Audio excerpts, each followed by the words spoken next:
Thank you very much, Mr Chair. And here we are in Part 5, Clauses 94 to 100 of the Taxation, GST and Remedial Matters Bill. And again we note with some disdain the fact that there is part of the Minister's 70-page SOP relating here to Part 5 as far as Clause 94 is concerned.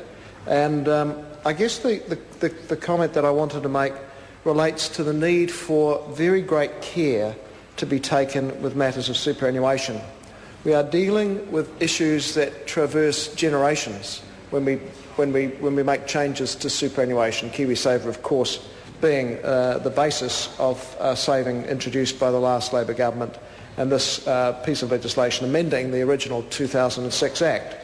And the signals are that this is probably a technical amendment, but this is a government that does need to tread very carefully in respect of superannuation, given a track record which is poor, to say the very least, dating back to Sir Robert Muldoon's change to superannuation in 1975, from a contributory scheme to a pay-as-you-go scheme for national superannuation, a retrograde step which ended a scheme which was a contributory scheme which would have seen us a much wealthier nation today if it was still in place, through to 1990 with Jim Bolger's no if, buts or maybes on the surcharge, rapidly overturned as soon as National got into government, followed through in 1995-96 by the Shipley administration, which took national super from 65% of the average wage back to 60% of the average wage.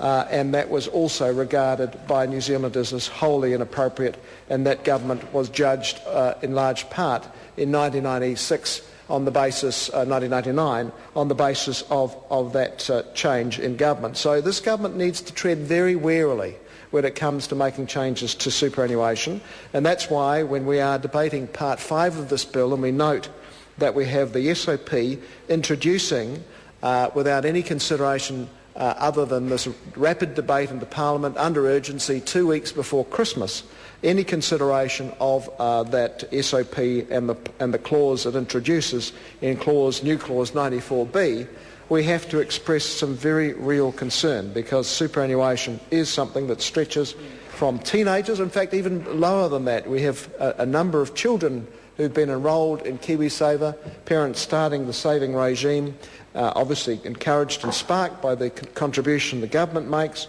That's fine. If it gets the saving habit established, as introduced in the KiwiSaver Act in 2006, which we're seeing amended by this Part 5 amendments, most of which I acknowledge came through the Select Committee in the appropriate process, but we do have this SOP, this 70-page SOP from the Minister, which has come out of nowhere in the last 48 hours as far as the Labor Party is concerned, and we have a clause which is making changes without any opportunity for input, consideration, other than the very narrow window of opportunity we are provided here in the committee stages and third reading stages of this bill. So that is something that we have to note considerable concern about. The SOP actually makes changes in respect of those receiving payments such as ACC payments or parental leave payments who aren't deemed to be considered to be in new employment. So this may well be